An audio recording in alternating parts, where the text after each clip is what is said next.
that of course symbolizes the visit of a powerful and influential head of state. Yeah. Right. We can see them now coming out of the State House buildings. President Kenyatta and President Barack Obama. Let's follow the press briefing. Please be seated. Thank you. Good afternoon, ladies and gentlemen. Let me begin by saying that we have had an excellent afternoon where we've had very frank and indeed very fruitful discussions with President Obama on a variety of issues of mutual interest both to Kenya and the United States. This follows the signing of agreements covering areas of mutual interest such as security, visa reciprocity, and the development cooperation, amongst other things. Our discussions affirmed that Kenya and the United States share deep values in many areas of critical interest, and naturally, therefore, our peoples and governments speak the same language on many issues. Kenya is an open, democratic society underpinned by our embrace of democracy. We are deepening that democracy while fighting global terrorists who seek to destroy our way of life. Left undefeated, they will redraw the international system and make room for violent extremism and tyranny. We agreed together that we can build a future in which our people of all faiths, cultures, live peacefully together, with the rights of individuals and minorities protected, and those in power held to account by strong and inclusive institutions. I also expressed to President Obama that without building shared prosperity, our vision of a secure Africa and indeed a stable world will remain a fragile dream. It is for this reason that Kenya, an increasingly dynamic country, is continuously opening new trade and investment frontiers across the world.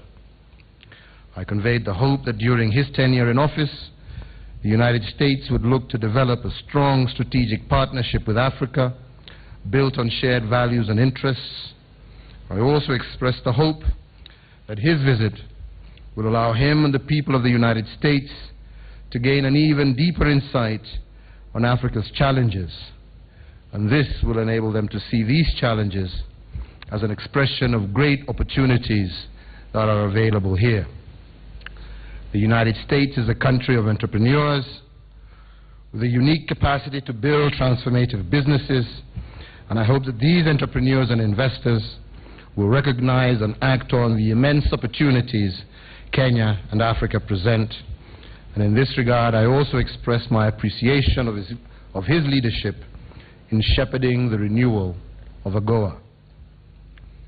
Beyond shared values, we are brothers and sisters, fellow travelers in the struggle for a better world for all. And we therefore need to upscale our partnerships in agriculture, infrastructure, and affordable energy. I also express my own commitment to ensuring that on our part we will continue to take the steps that provide the proper conditions for a vibrant ecosystem for investors and entrepreneurs. We agreed to continue to engage one another so that we can strengthen what is already a robust relationship.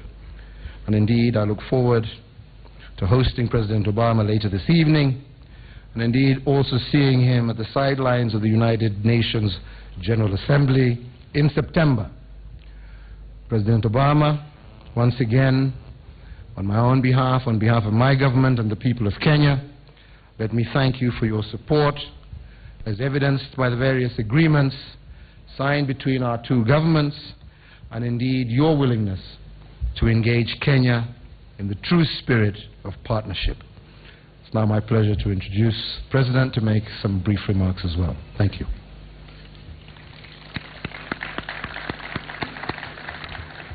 Habari, President Kenyatta, let me just reiterate what I said at the summit earlier to you and the people of Kenya. Thank you for the extraordinary welcome that you've given me and for the same kindness that you've shown me since my first visit. I'm proud to return as the first U.S. president to ever visit Kenya while still in office. I need to give a special acknowledgement to everybody in Alego and Kogelo and Kisumu.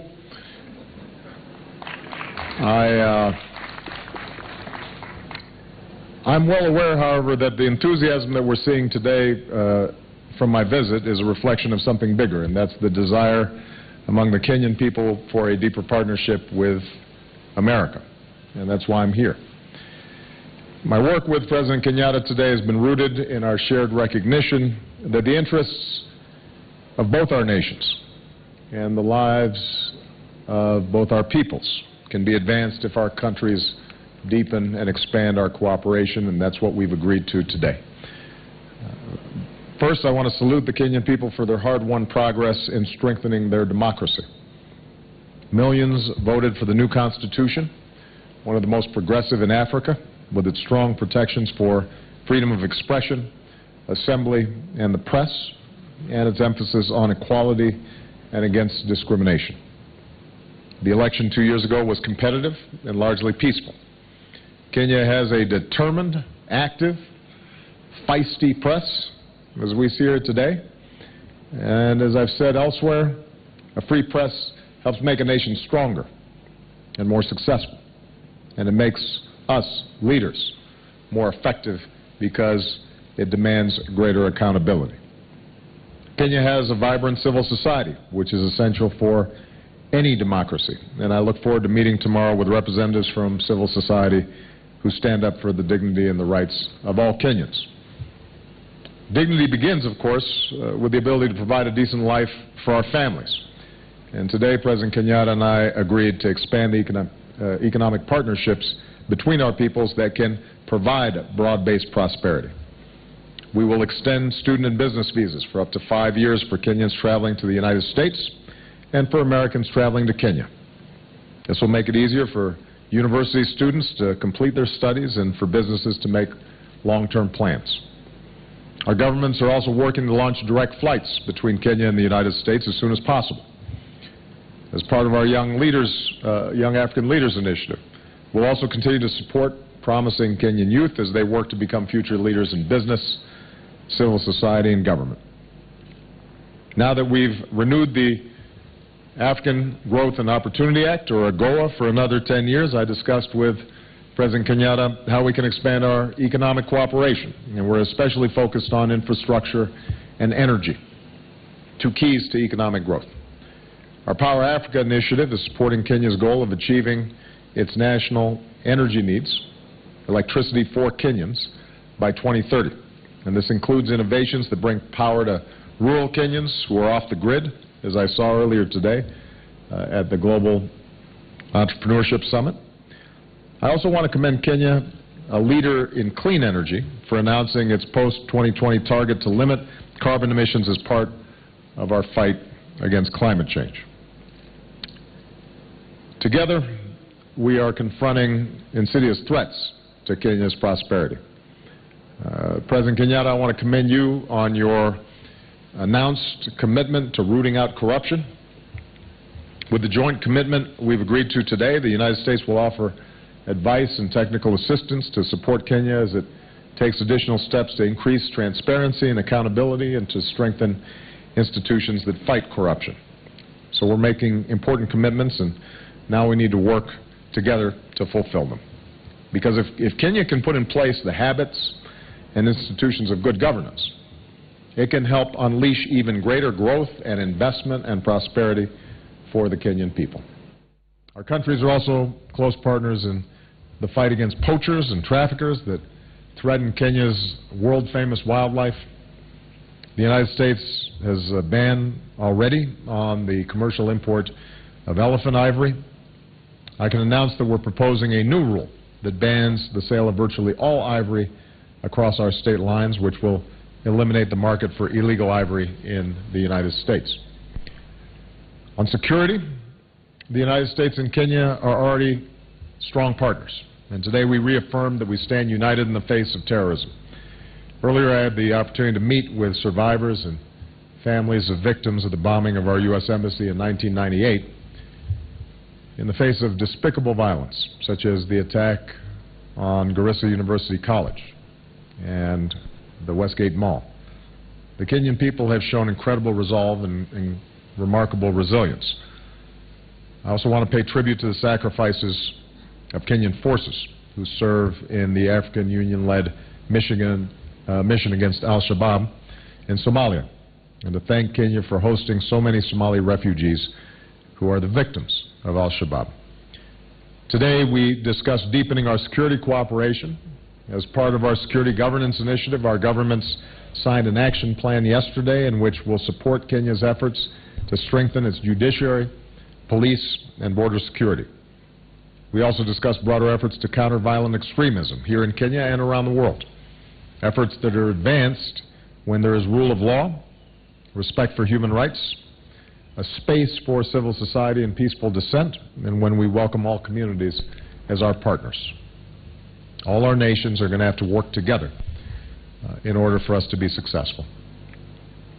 We also had the opportunity to discuss regional security issues, and we focused in particular on the terrible conflict in South Sudan, which has taken so many lives that cause unbearable suffering for the South Sudanese people. The situation is dire, and we agree that the best way to stop the fighting is for South Sudanese leaders to put their country first with a peace agreement that ends the fighting. We also discussed Burundi, where the recent elections were not credible, and we're calling on the government and the opposition to come together in a dialogue that leads to a political solution to the crisis and avoids the loss of more innocent life. And finally, we're going to keep investing in the health and well-being of our people. Our Feed the Future initiative is focused on reducing hunger, malnutrition, and poverty. We're working together to ensure that girls have access to education and that women are protected from violence. Today I can announce that Kenya will be part of our DREAMS initiative to help keep adolescent girls safe and AIDS-free. And across Africa, Kenya and the United States will keep working to strengthen public health systems and deal with outbreaks and diseases before they become epidemics. Together we can save lives. So, President Kenyatta, thank you for the progress and new commitments that we've made today. I know that Kenya faces persistent challenges, as does the United States, but I will tell you that every time I come here, I'm struck by the dynamism and the hopefulness, the determination and the talent of the Kenyan people. And I look forward to the opportunity to speak to the people of Kenya tomorrow about the future that we can build together. So, asante sana.